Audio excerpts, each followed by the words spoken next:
Welcome to the RiVeR Project podcast series. I'm delighted to be here today with Mary-Louise Lynch, a founding director of SISI, Survivors Informing Services and Institutions. So Mary-Louise, thanks so much for being here today. Thanks, Lisa. It's lovely to be here to talk to you. Great. So I might just start with the origins of SISI. So why develop SISI?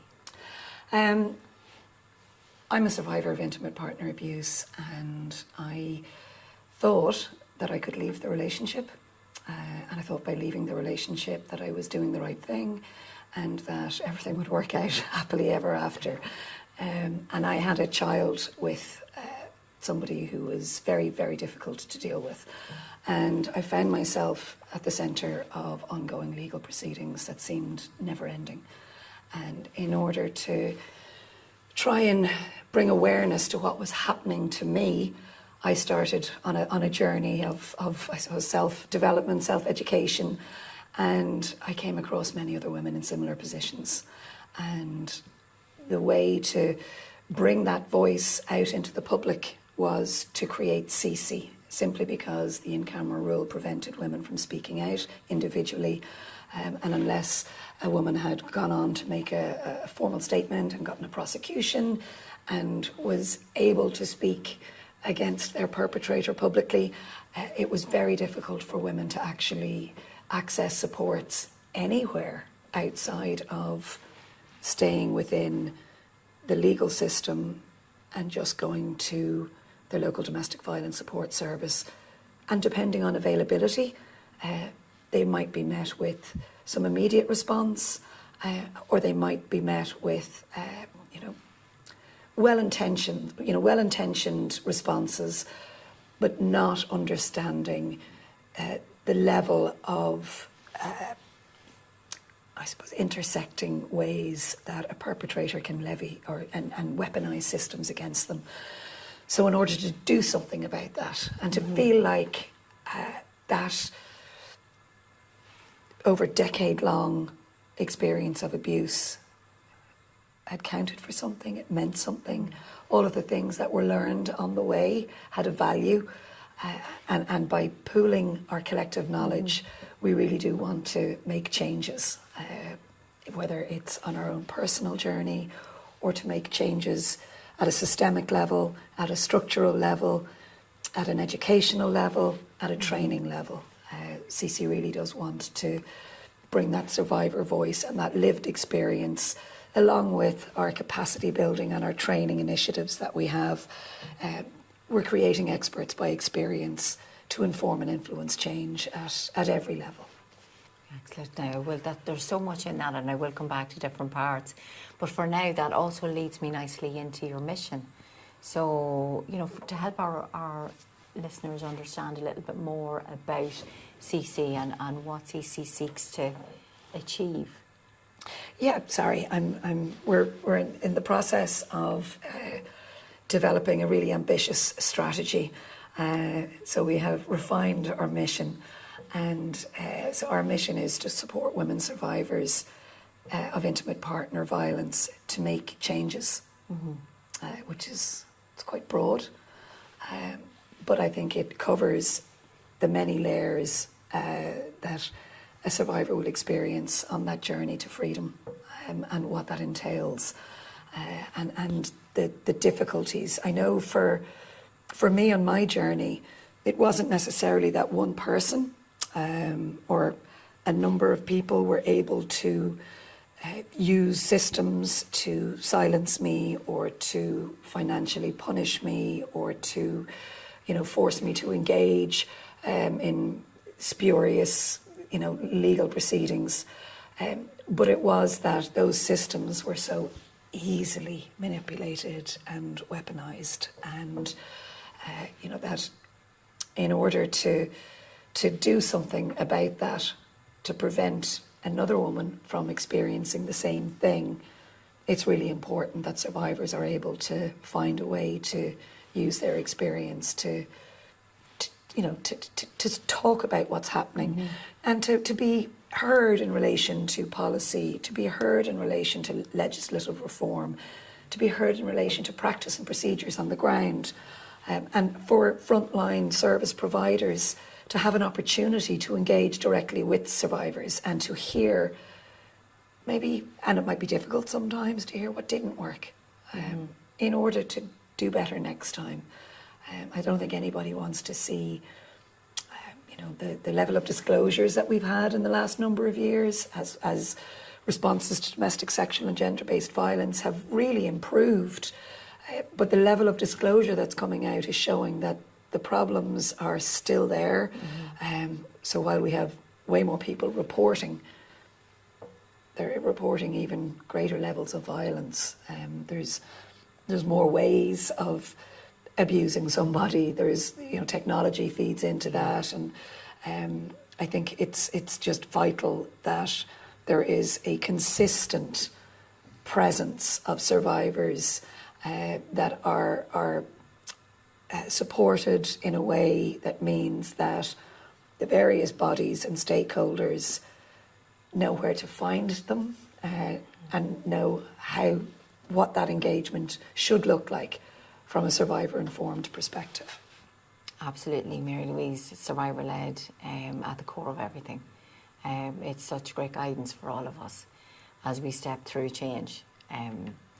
So I'm just going to maybe ask you to speak a little bit about those contacts that you would have as part of SISI. So just to get a sense of how people are engaging and what, you touched a little bit on it earlier about what supports that you offered.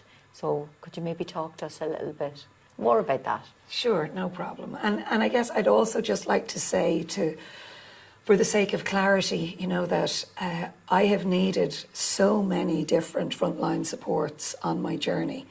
And most survivors that make contact with SISI have been supported at some stage by a frontline service, and there are incredible supports out there. I've been involved where where services are insisting on having survivors either at a board level or survivors that they are engaging with all the time to improve practices. But there are so many who need support and so many who are stuck in ongoing situations that neither a frontline support service, the court service or the guards can actually prevent what's happening. Once the legal system takes over, or once those legal applications begin, and quite often that happens on the back of a survivor reaching out looking for protection. So we get a lot of calls from women who maybe sought a protection order or just wanted a separation. They just thought, I'll just get out.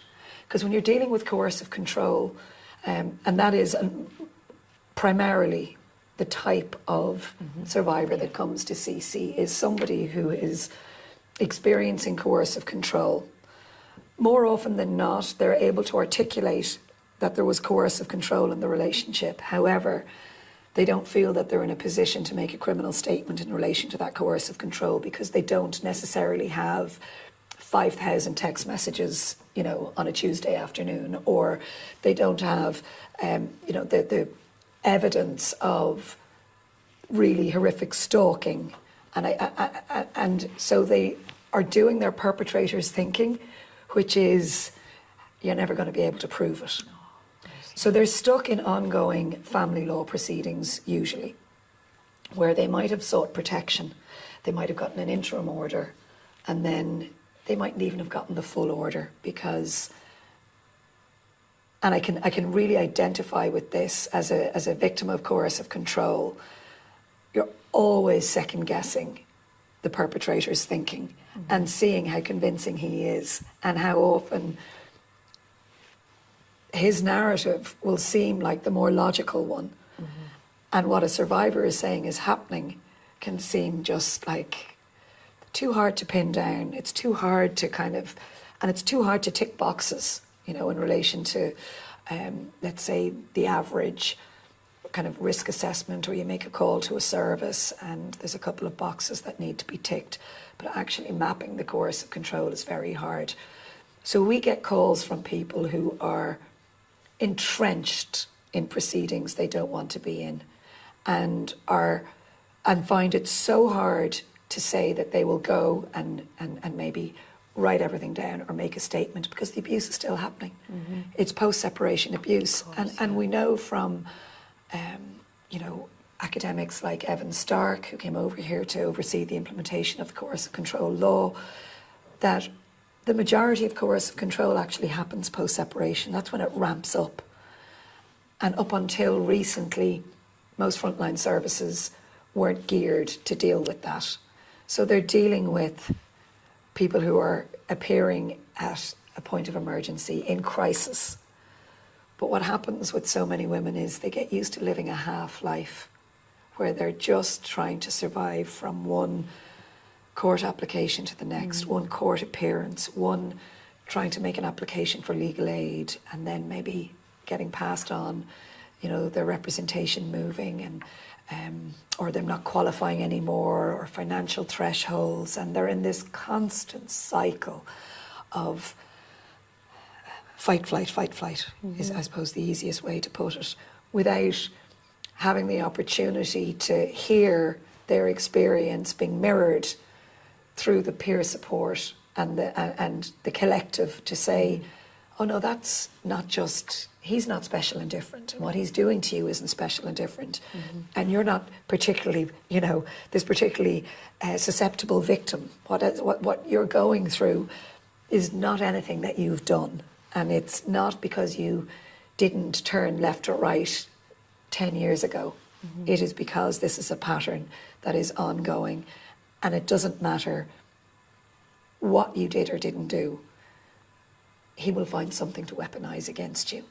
And the system is geared to allow him to do that because we live in a patriarchal society. And so yeah, I've kind of gone off on a tangent there, but the calls we get are also at a stage where somebody is fighting tooth and nail to protect themselves and their children, and they're trying to have their voice heard, and they're doing it quite often without informed, really well-informed legal representation, and they're doing it without bespoke accompaniment by somebody who understands and has not only the lived experience but also the necessary specialised training to go along with being able to explain the processes. And by the processes I talk about, I mean, you know, the importance of telling your story through affidavit, the importance of making those criminal statements where possible, of documenting everything that you think is coercive control. It doesn't matter who else thinks it is, but right now, whatever you think is, because it, you know, and then the really tough calls that we get, and this is the majority, or accusations of parental alienation have been levied against the protective parent. So that's usually the victim of domestic violence who is trying to say, this is what's happened, this is what's still happening, and the perpetrator might be using different tactics through the post-separation phase, using the children as a target now, so the target has moved on maybe from the partner to the children, and trying to articulate that in legal proceedings is very, very difficult, and it's very dangerous, because what happens then is the abuse is minimised or it's seen as historic, and next thing they're seen as being difficult, and they're preventing a relationship between a child or they're blamed for the child's resistance to the perpetrator, and next thing something like a forced custody transfer can happen. And we're doing our very best to bring awareness to the system and the various intersections of that system around the survivor journey and what happens as the perpetrator changes their tactics. And then we are also trying to help survivors to shorten their journey at the mercy of survivors, and to help them to articulate and to evidence and to be supported so that they're not in isolation when they talk about the abuse as ongoing. So we do that by offering peer support, mentorship. We offer programs where not only can women learn about their own experience and learn the language appropriate to describe their experience in a way that various systems can understand better, but also so that the clarity comes around what is and isn't abuse. And that helps to map out that journey of from the time they met somebody to the point they're at, how to reflect on their experience and their feelings and how they felt at that time, and to be able to articulate, oh, that's how far back it went, and that was what was involved, and I didn't think I could say that was abuse, and he said nobody would believe me. So yeah, I've gotten lost there now, so I'll hand back over to you and I'll let you bring me back. Well, no, I was going to say, Mary-Louise, there's so much in that I mean, I'm just still sitting with the live and a half life. And I'm really struck by, you know, the evidenced experience that's increasing now, that like women's aid research, there was other research that Stephanie Holton and Simone, I might be pronouncing her name right, Simone McCaughrean, and that's Irish context there. So that's well evidenced that, you know, those challenges within that system. But what I'm really admiring is your work across layers. Is, you know, your work with victim survivors to support them in what can be that relentless nature of the experience, but the shadow that perpetrators cast long beyond the relationship is over, and supporting them to be able to, as you had said, articulate their experience with the confidence that it needs. Because as we know, one person's experience of abuse will not necessarily resonate with another's, but it's what it means to you as a person, which is the important thing. But then also supporting those responding to be able to be sensitized to it, to be able to give it the space, to be able to recognize it, to be able to respond, and work together. Because I also noticed you talking about, well, you know, that part and then that part, and you see the fact that there are so many parts moving at the one time but not necessarily connecting is also a challenge that we're so familiar with.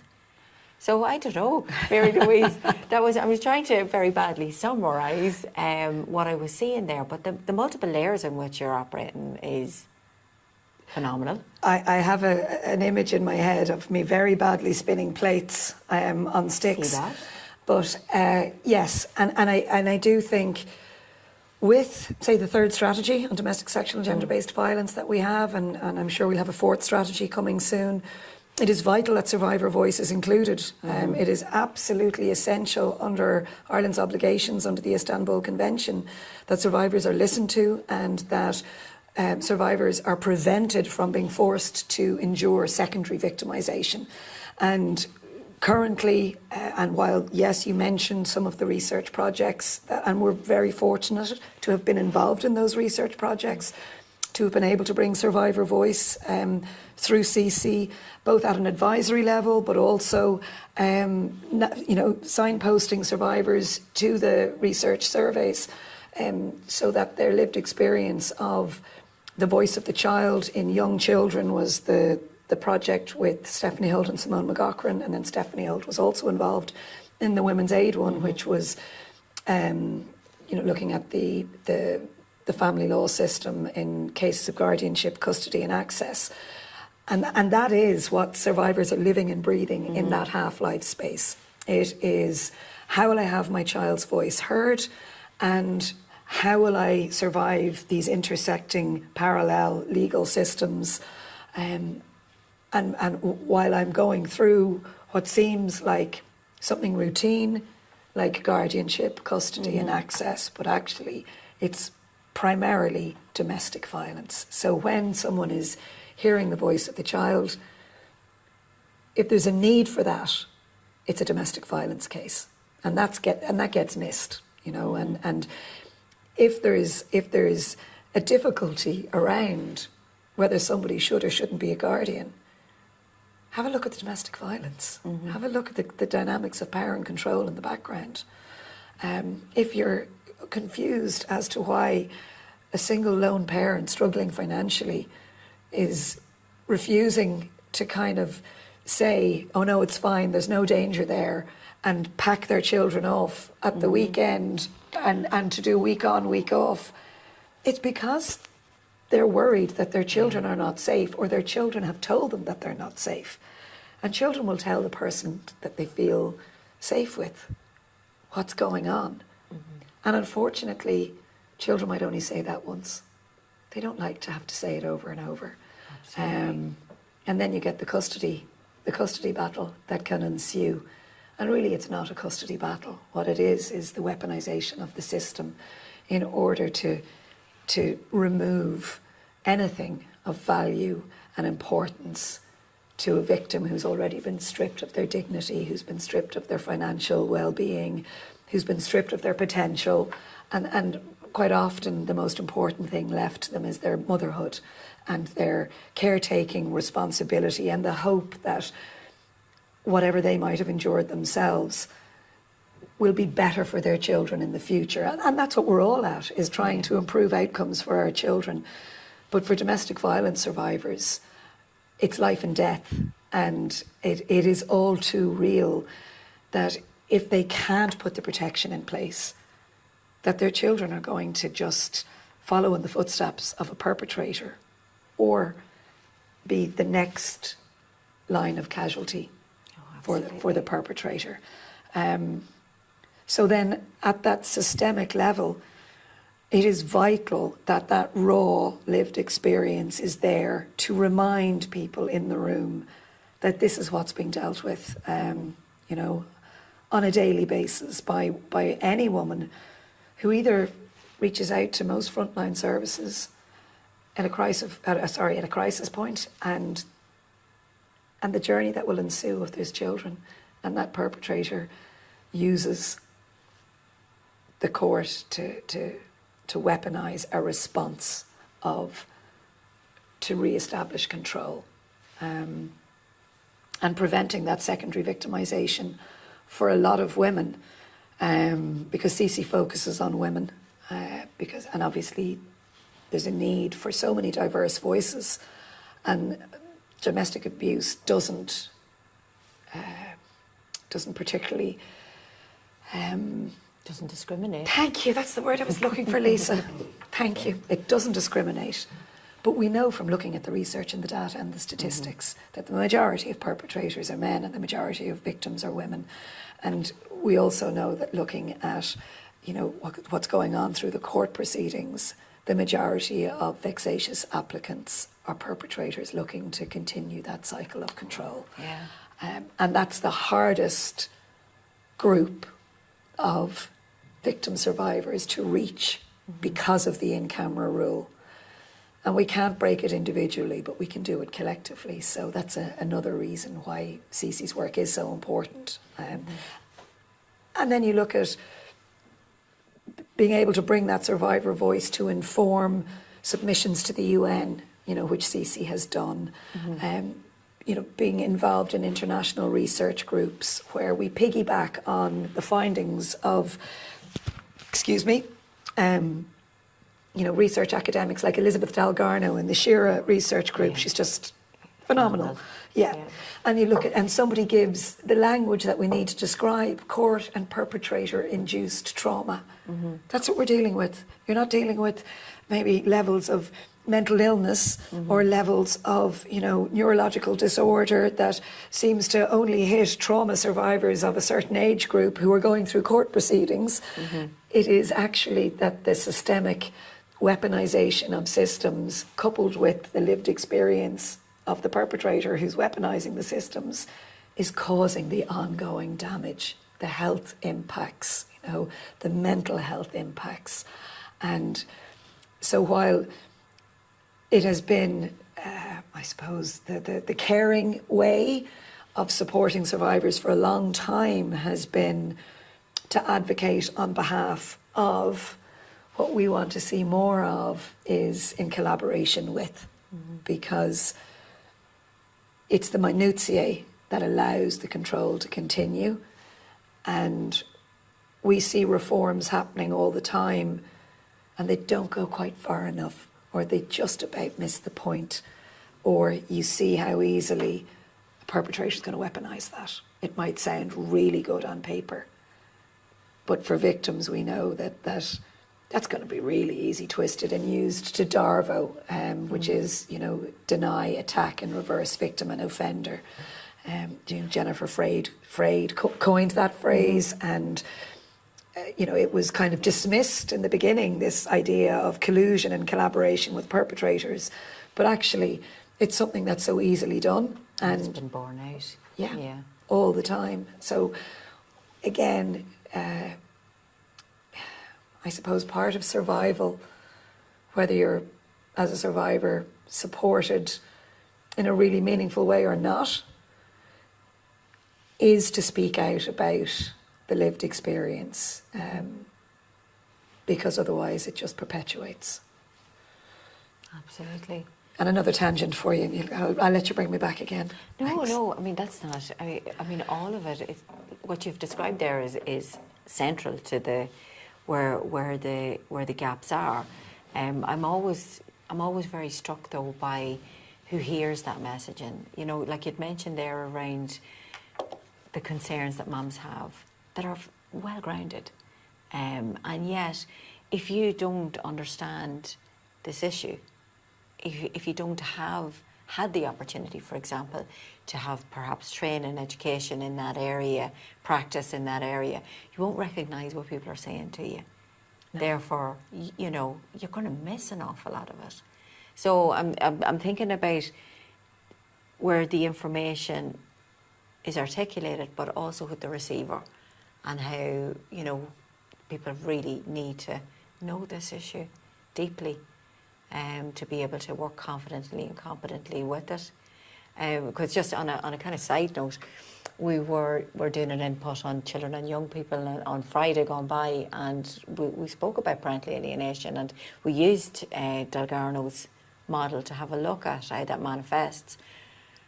I think the class are still in shock as to the statistics on that, how prevalent this is, how hidden yet prevalent that this is, and it's such a real fear for people in that system, that if they speak out about their abuse, that they'll be kind of categorised as difficult, blocking, those kind of things. And like the reality, the reality daily is internationally, on any given day, we're hearing about child homicide in the context of.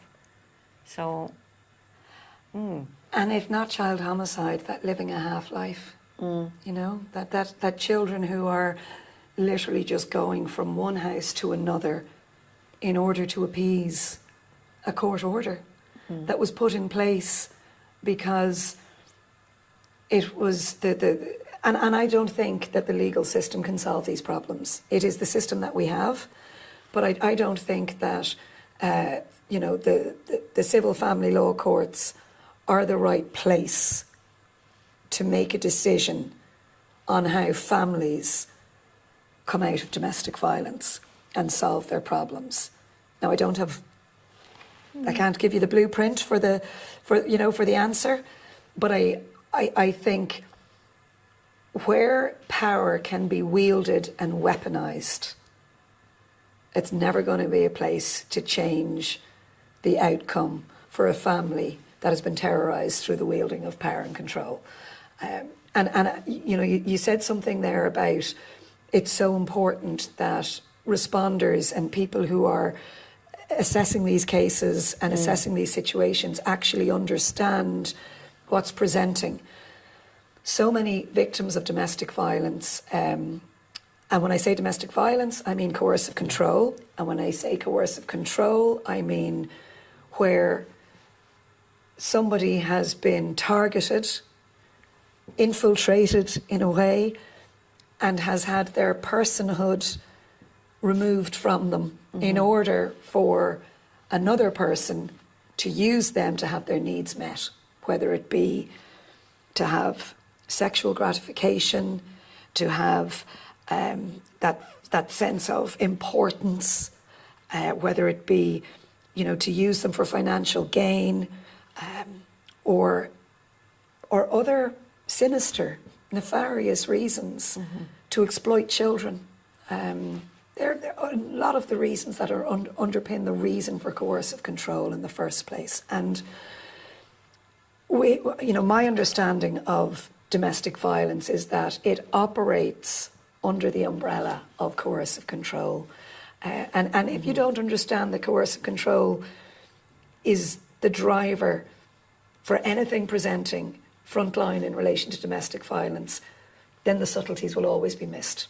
So the level of control will not be unpicked. And well-meaning people who might say, just forget about him and agree with whatever, And if you can just, don't let him have the power over you, You it's that easy. Build yourself up, you sit down in that room and you say what you want and you stick to your guns. And they don't understand that it only has to be the way he breathes. And they're gone. Yeah. And they're gone to stuff they might never have disclosed. And just because they haven't disclosed it doesn't mean that they're not still reeling from the trauma of it, And to expect that person to be able to walk into a courtroom, don't cry, don't appear too confident, don't appear too well dressed, don't be too dishevelled, you have to be the perfect victim in order to be considered capable of parenting once the parental alienation card is levied against you by a perpetrator, And there are so many ingrained practices. I just get so upset for women reaching out to Frontline if I see, say, a Facebook page or something where Frontline services are acknowledging parental alienation as a real thing. And I'm not saying there's too many, but there are. It is there in Ireland where you have the propaganda behind parental alienation.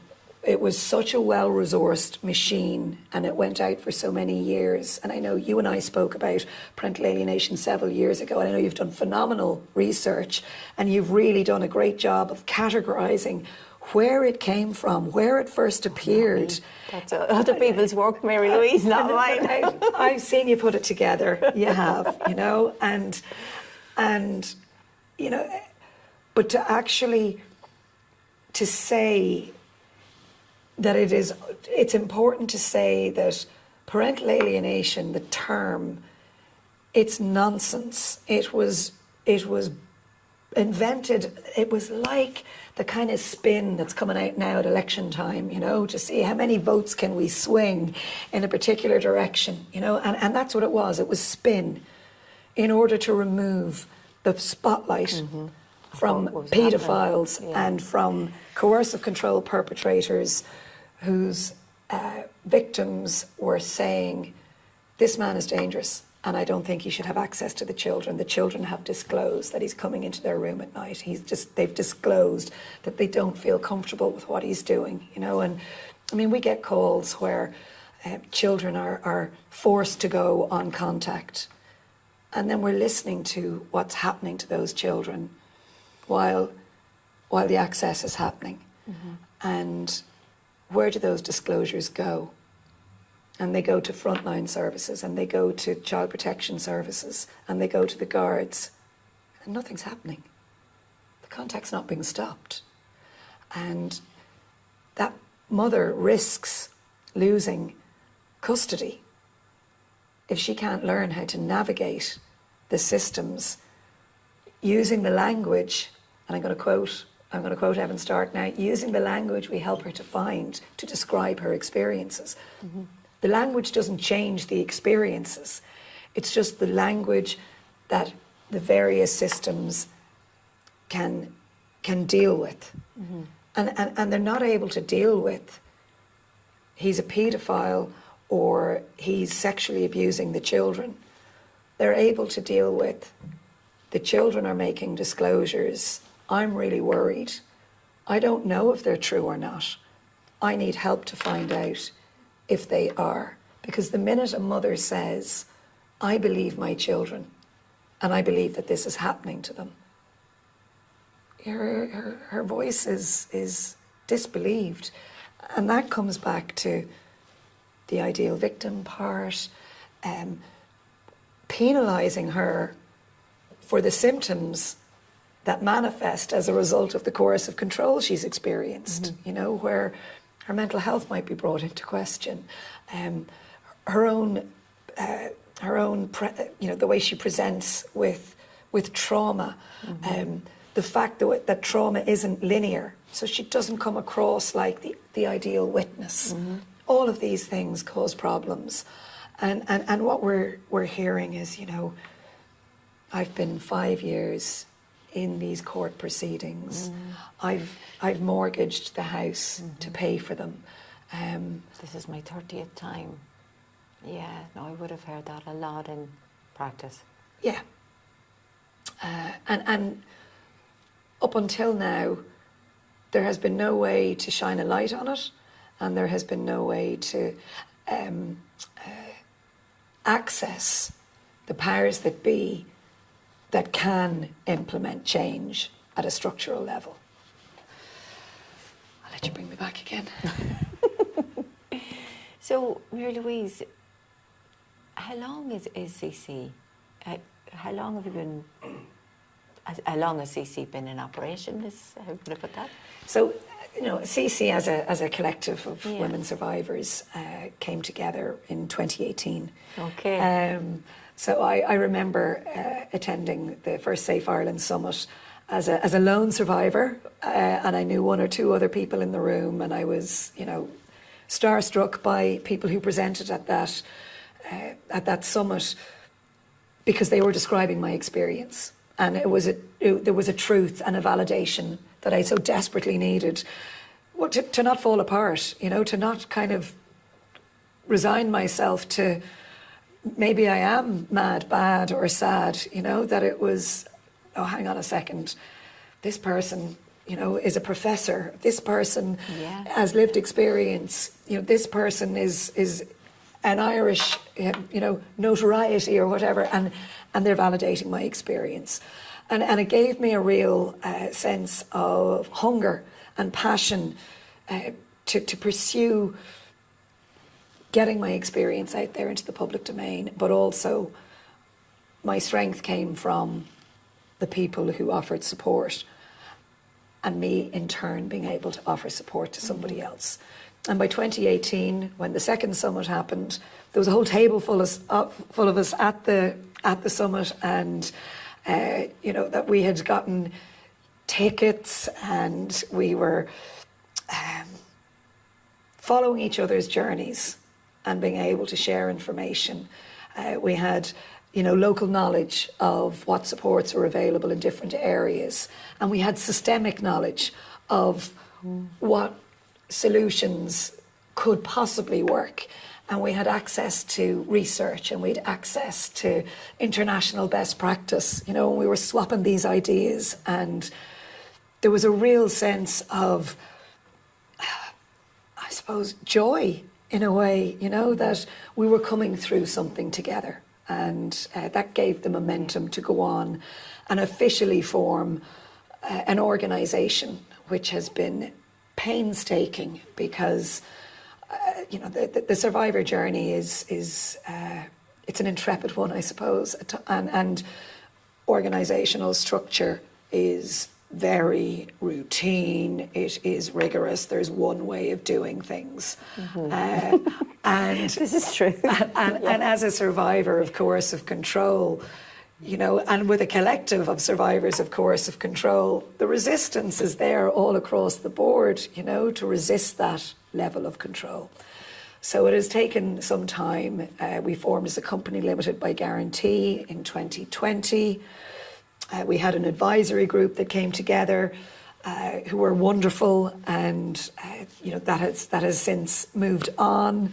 Through COVID, we started to deliver programs that mushroomed, such was the need for it, and our experience came from other survivor organisations and individual survivors who had founded organisations who were offering webinars, training sessions, programs through COVID. So when, the whole country was coming to a standstill, survivors were mobilising across the world and across Ireland, and our strength really came in then, where we weren't waiting on to see, well, what's the official permission, what's the official permission on engagement. We could answer the phone, we could do webinars, we could get online, and we just grew from strength to strength there, really. And then we started to get some funding in. The Community Foundation for Ireland were absolutely wonderful in the beginning. They gave us a little bit of seed funding, and we worked on Survivor Voice. We did little workshops on storytelling, how to kind of focus our narrative, because one of the things as well, and this happens everywhere where trauma survivors go to engage, you engage with an organisation and they have a particular area that they want to focus on. You go into a court hearing and it's 5 minutes to focus on a decision on a particular element of the law. Mm-hmm. And there's only a little bit of the experience that's important. Maybe what happened since the last court date, or maybe... Okay, so kind of zoning in on a particular window. Yeah. Okay. And then a survivor is going to go into the story, and everything has meaning, Oh, absolutely. And so trying to be effective, and I think it's another reason why advocacy has been more of either a very structured volunteer role, or it has been an organisational role where, yes, we engage with survivors, but the organisation represents survivor interests. Where you have survivors representing survivor interests, there's a little bit of, how do we contain this, and how do we kind of keep them focused to the agenda? And, I have heard it said before, we need to turn everything upside down, we need to lift the lid on it all. We need to let it all out in order to find what bits are actually important. Absolutely. Such a challenge, though. Yeah. I mean, you're really asking people to kind of filter through their experiences to locate those pieces that are most impactful, and yet all of it, like you said, all of it, because it's part of such a big pattern and experience and lifetimes. Yeah. So in that space, 2018 and then incorporated in 2020, and here we are tipping towards the end of 2025. Have there been any challenges? Oh, for God's sake. Yes, there's been challenges. And there's, when I look today at the NGO sector, I mean, the plan was never to start an NGO. It was to find a safe way for survivors who are still going through proceedings or just coming out of proceedings to be able to speak when the in-camera rule was being levied. And then the solution that was put forward was, well, you do it by forming a collective. And how do you insulate that collective, and how do you give public confidence to engaging with that collective? And that is to form, an organisation and a company limited by guarantee. So it's clear we're not for profit. We're not trying to kind of, turn into survivor celebrities or something to try and, do you know what I mean? Kind of sell our trauma for profit, or, but that we actually want to be part of the collective movement for change in Ireland, and there is a big movement for change. So we submitted for social entrepreneurs. We were a finalist in 2021. We were a finalist again in 2025, but we didn't make it. And we were a Rethink awardee for social enterprise back in 2020. We got a kind of mentorship supports on how to form an organisation and how to articulate your message. Then we got a cash grant.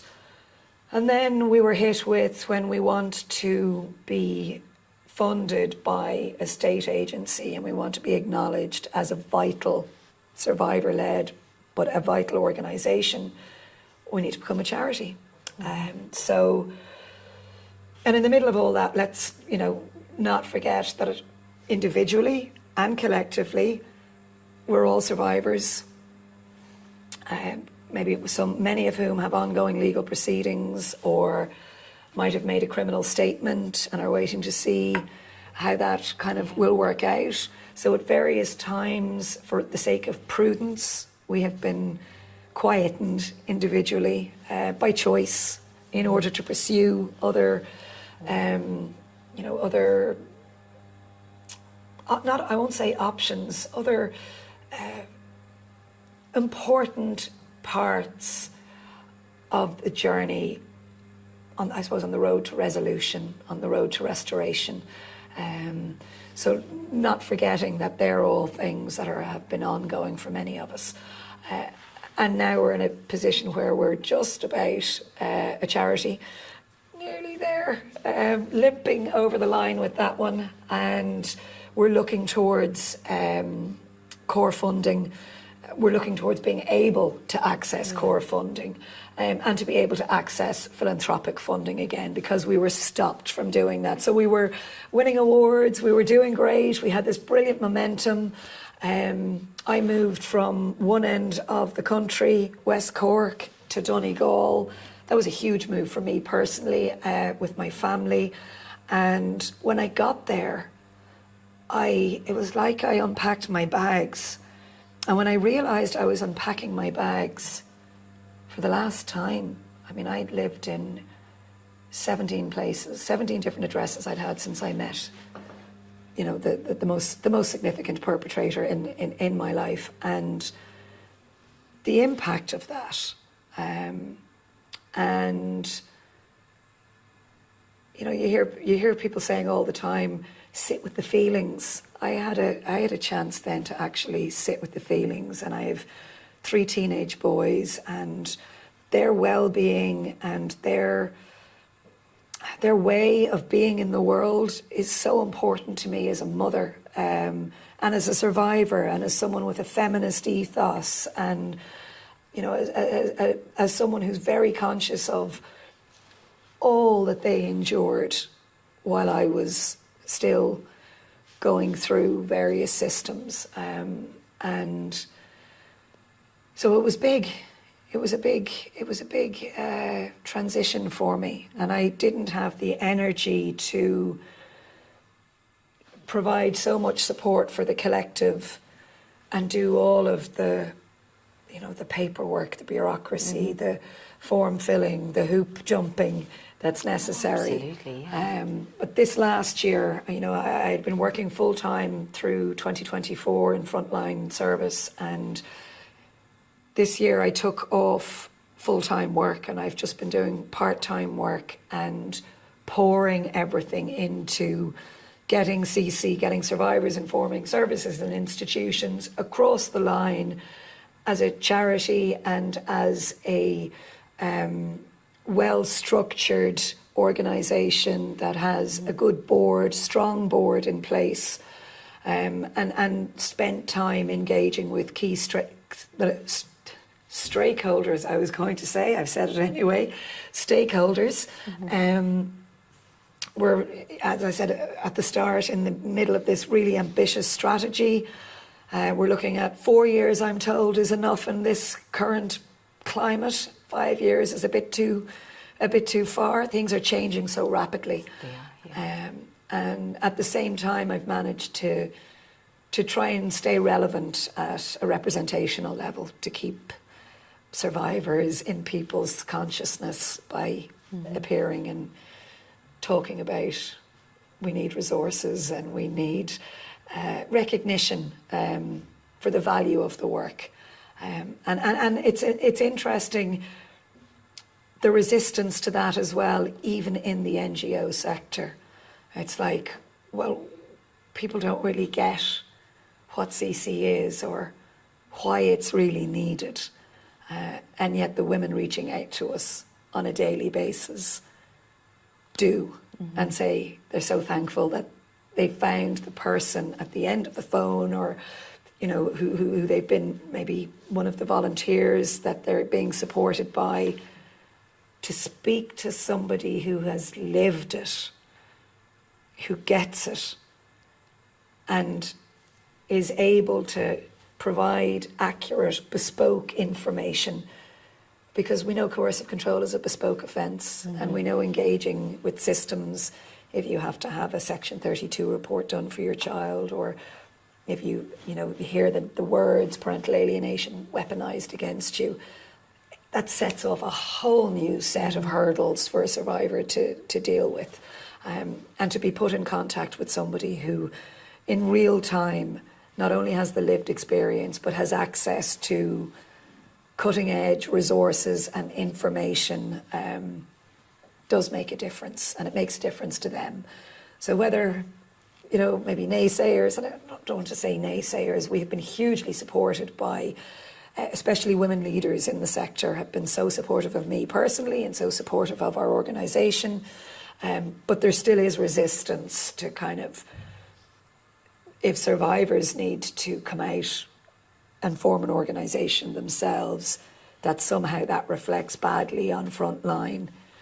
It doesn't reflect badly on frontline, but it definitely helps to keep the conversation, I think, meaningful and relevant for survivor interests when they engage with frontline, if they're speaking collectively but independently. And we can probably say more than an organisation that is very focused on, I suppose, their own targets, their own strategy, their own agenda, which is fine. Everyone has a service level agreement. But women survivors need to be able to talk about the areas that cause them to the greatest adversity.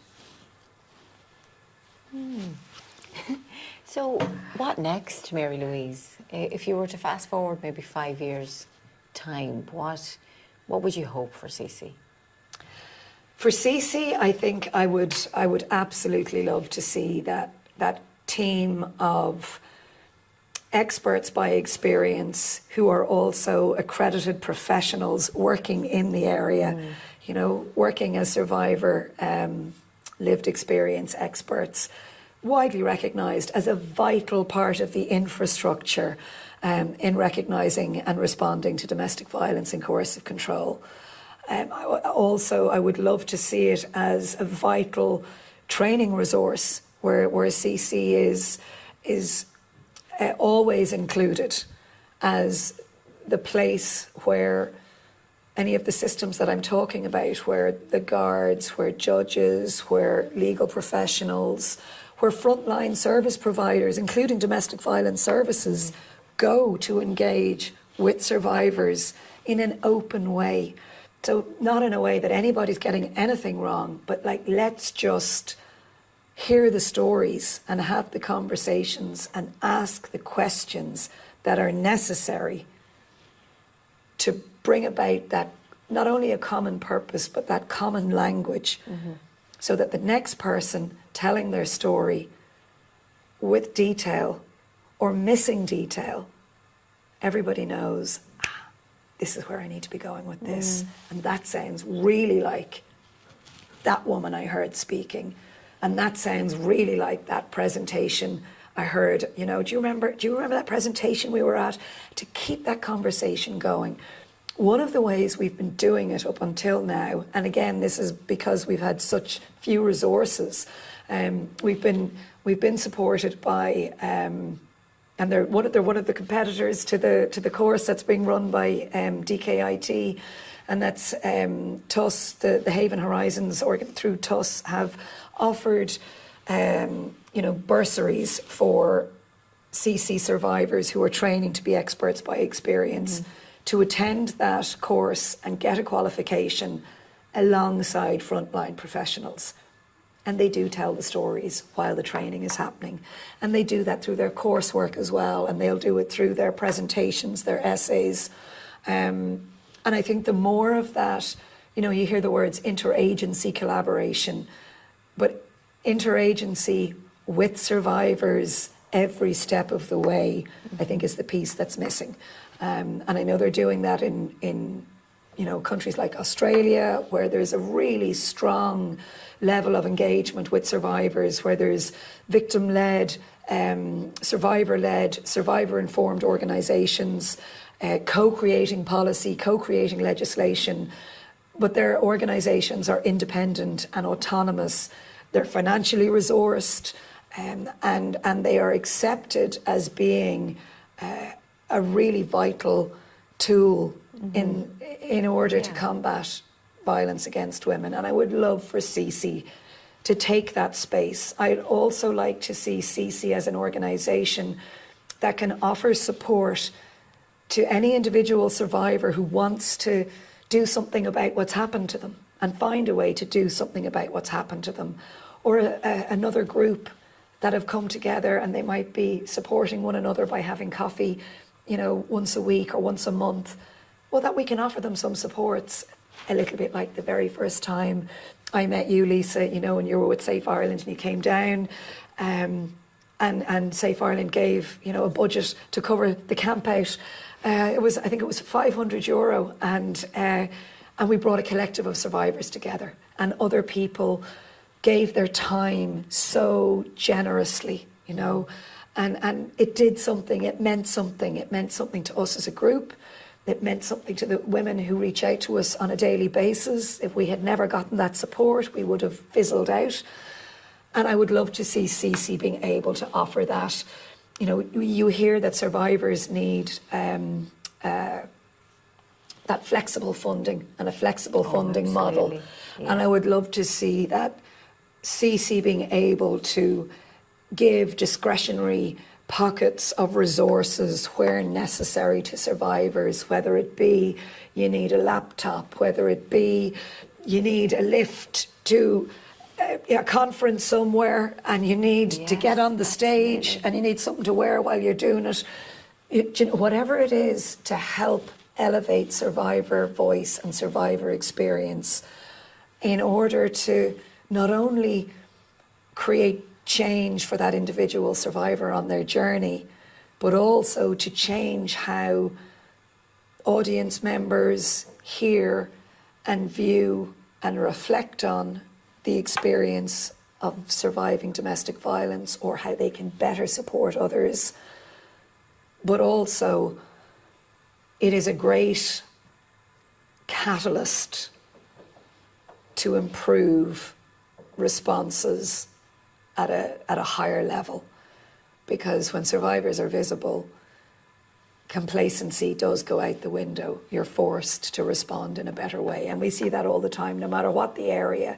It is when the people who are most affected by the issue, with the hardest stories to tell, come out and tell those stories, that we see the changes necessary being forced at times. So in that way, I would love for SISI to continue to do that. And I think maybe I'd like to be living a very quiet life somewhere by that time. I can't imagine that, Mary-Louise. I mean, you've been instrumental in bringing such strong and dedicated survivors together that I can't imagine you giving that up. But so I think that brings us nicely to the end of the podcast, Mary-Louise, unless there's anything that you didn't get an opportunity to mention. No, I suppose just to say that, SISI is not a frontline service. We are a collective of women survivors, and we can't necessarily respond immediately to emergency calls. We would always support anybody to reach out to their frontline service, to reach out to the guards. And if a little voice is telling you, I don't have the evidence, I won't be believed, I didn't get a good response the last time I reached out, don't be disheartened. Absolutely. Keep reaching out. Look for resources. Look through social media, good old Google. Find someone telling the story that resonates with you. And if they're a little bit further along on their journey, try and figure out how they did it. And SISI, we hope to be much more readily available in the new year. We hope to be resourced to do that, to be able to give a consistent response to people reaching out to us. We want to be able to roll out our programs again, and we want those programs to be used as a way not only to support the individual, but to be a mechanism for survivor mentorship and the building of leadership. Right now, we can't respond to everybody, so I'm just saying that. But we will endeavour always to get back to somebody, and if we can't help, we will steer you in the right direction. So, yeah, just to say that if there is anybody and they are reaching out or they want to engage with survivors, please get in touch, and we will do our very best. And very practically, Mary-Louise, what is the best way to contact SISI? Through our website, and it's Okay. info@sisi.ie, and then we will have a volunteer or somebody come back and figure out what's the best support for this person. And quite often that'll be a chat on the phone, and it'll lead to whatever other supports are necessary. That's brilliant. So Mary-Louise, thank you so much again for doing the podcast today. All that's left for me to do now is to thank our listeners for joining us today and encourage them to join us for the next podcast. Thank you. Thank you. Thank you, Mohammed.